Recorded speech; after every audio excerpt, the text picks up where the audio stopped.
Hi, my name is Ellen Shelby, and I am directing Agatha Christie's And Then There Were None. It sounds silly to say all my life, but that's pretty close to it. My mom was a professional entertainer, and then she was involved in community theater when I was growing up. And I was the kid that used to put on productions in the garage and or backyard, depending on the weather. It's just something that I really love, and I love all aspects of it. Whether it's being on stage or being behind the scenes. I've done a little modeling and I've done a couple of commercials. Not enough to pay for my headshots, but it was a good experience.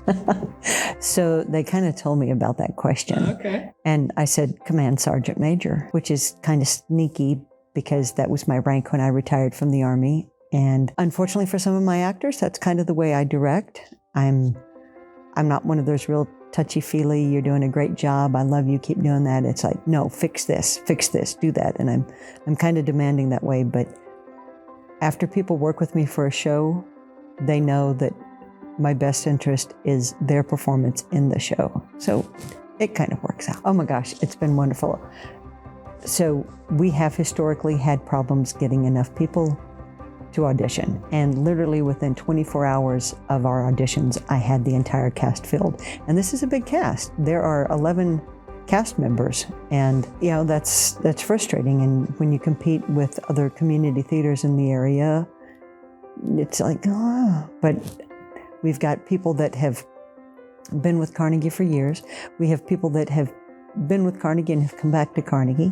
And we have several brand new people that haven't done anything with Carnegie. And we even have some people that haven't done anything since they were in high school. So it's a wonderful mix. The cast is gelling. They all like each other. I don't have any prima donnas. It's nice. This is one of Agatha Christie's mysteries. It is a murder mystery. 10 people wind up on an island for a house party, and they don't actually know who the person is that's hosting the house party, and then come to find out they have all been accused of committing a murder in their past. And basically they're being tried by the mystery. So I'm the director, and it means that my vision for the show is the one that gets implemented. So how I see the set should be, how I think the costume should be, the music, the way the characters develop, all of that is my vision. But it isn't just my vision, because actors will bring their vision too. And, sometimes it's a matter of melting ours together.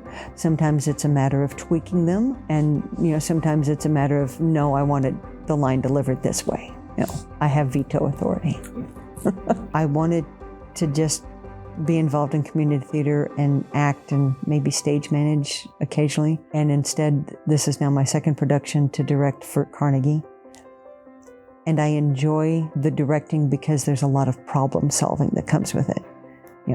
How are we going to build this? How do we get this kind of lighting? How do we get this kind of sound effect? And it's not that I have the solutions, but it's that I can go and find the people that have the solutions. It's built some wonderful friendships, some great memories. Years ago, so I'm retired Army, and years ago I was mobilized at Fort Hood. Well, Fort Hood actually has a community theater called Viva les Arts. When you finished your duty for the day, you needed something to do. Now you could be a gym rat. You could go and shoot pool. Well, I found a nice community theater to be involved with, and I just loved it. And it was so nice because it had absolutely nothing to do with the war and the soldiers I was training. It was just a nice way to let off steam and do something different. Absolutely. It's fun.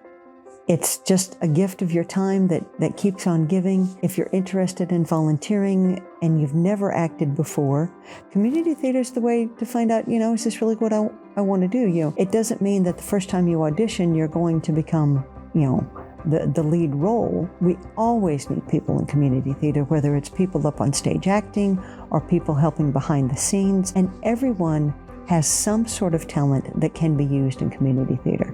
Whether they're an actor, a dancer, they know makeup, they know how to build things, they're willing to paint things, they know computer programs. The adage, it takes a village to raise a child. Well, it takes a village to put on a show. A big village. It's a great show. We have marvelous actors. It's a lot of fun. The mystery will keep you guessing. I think everyone's going to be surprised at the ending, which is always what you want with a mystery. You don't want to sit in a mystery and say, oh yeah, I know who did it. It's a classic mystery. So even, you could probably get away with writing a report on it for one of your English classes or whatever. We have great prices on our tickets, and we have a wonderful concession stand.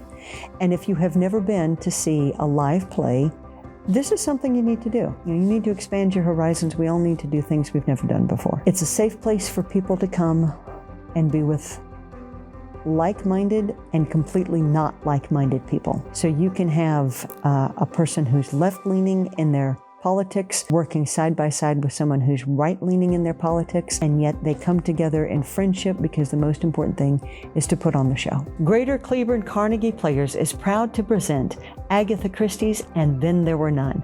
Please come and see our show. We open the last weekend of March, and we only run 2 weekends. We have Friday and Saturday night shows at 7:30, and then we have Saturday and Sunday matinees at 2:30.